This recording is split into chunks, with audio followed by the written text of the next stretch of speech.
Hello, welcome to Kettlebells and You. I'm Professor Geary, but you can call me Vic, and today we're going to talk about kettlebells.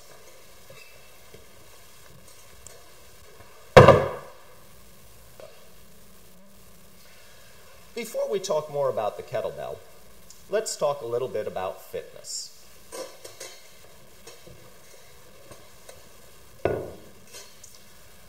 There are two main categories of fitness: health-related fitness and skill-related fitness.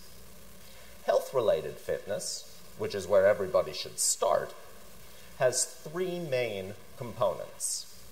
Cardiovascular fitness, represented here by our friend the heart. Musculoskeletal fitness, represented by the muscles.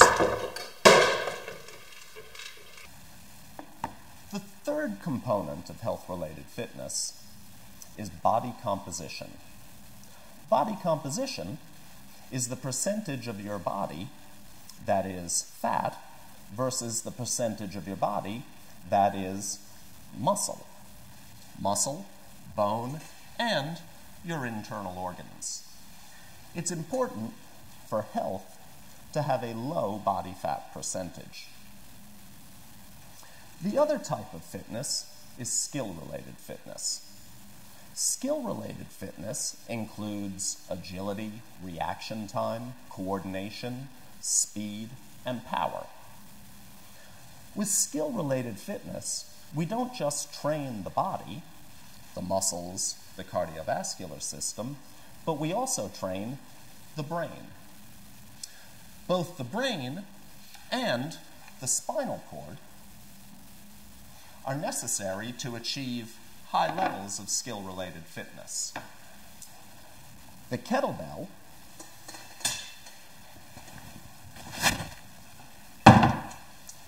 is a useful tool for both your health and your skill-related fitness needs.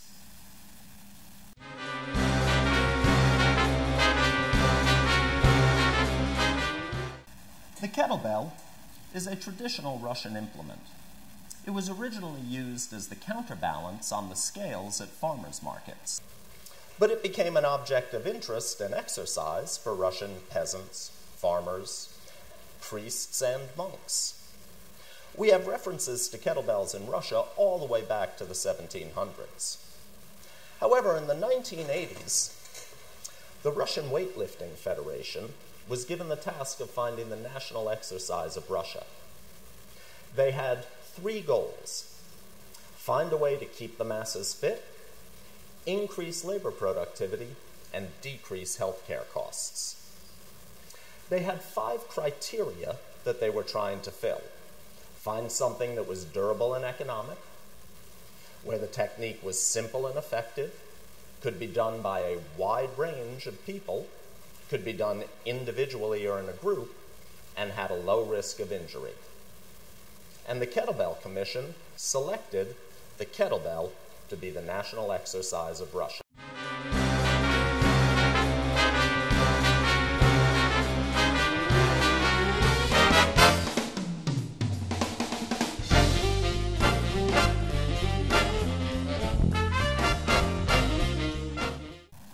Let's talk about kettlebells and fitness, and how kettlebells can help you achieve your health and fitness goals. The kettlebell is a great tool for cardiovascular fitness. With kettlebells, we do high-intensity intervals, and it's been shown that 2.5 hours of high-intensity interval training gives you the same benefit to your aerobic capacity as 10.5 hours of medium-slow distance training. Also, some of the older research in Russia showed that kettlebell lifters had similar aerobic capacity to endurance athletes. The kettlebell is also helpful with respect to musculoskeletal fitness, both muscular endurance and muscular strength, as well as flexibility. Kettlebell lifting especially the traditional lifts, which we'll show you in a little while, like kettlebell swings and vertical or high pulls, are done at a high velocity. And it's been shown that doing movements fast increases not only the amount of progress you make, but also the speed at which you make that progress. Also, with the kettlebell, we can be very time efficient because we use full body movements instead of having to do an exercise for each individual muscle group. Lastly, recent research showed that resistance training or weight training gave equal gains in flexibility when compared to people who did a flexibility program only. And of course, the people who did the resistance training also got stronger. With respect to body composition, high-intensity intervals have been shown to be the best way to lose body fat, provided, of course, that you don't have a pre-existing heart condition. There are many different types of kettlebell lifting. We have kettlebell sport lifting, kettlebell juggling, as well as people who use kettlebells for fitness and performance, doing various hybrid type of training. The kettlebell, however, is a great tool to improve skill-related fitness. And although the Russians considered the kettlebell to be simple and effective in its technique, because most people sit behind a desk these days, learning kettlebell movements absolutely increases the functioning of your nervous system.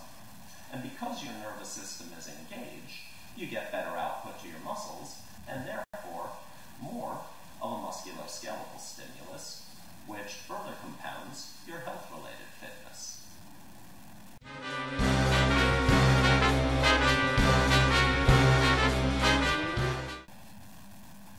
The last important aspect of the kettlebell that we'd like to share with you today pertains to its biomechanical properties and how it interacts with your biomechanical system. The kettlebell has a center of mass that is displaced from its handle. Unlike a barbell or a dumbbell, which is balanced and made to rest in your hand, the kettlebell is more similar to the objects we manipulate in life, which are unbalanced. Additionally, the offset center of mass and the handle, which is U-shaped, add an additional axis that you have to control. In addition to the additional axis, the kettlebell rotates in your palm, which changes the length of your lever arm. The kettlebell forces you to have to meet, match, and try to stay in balance. The forces produced in kettlebell training include inertia, momentum, and centrifugal force. All of these things give you a better stimulus for your nervous system and can be very useful in developing skill-related fitness.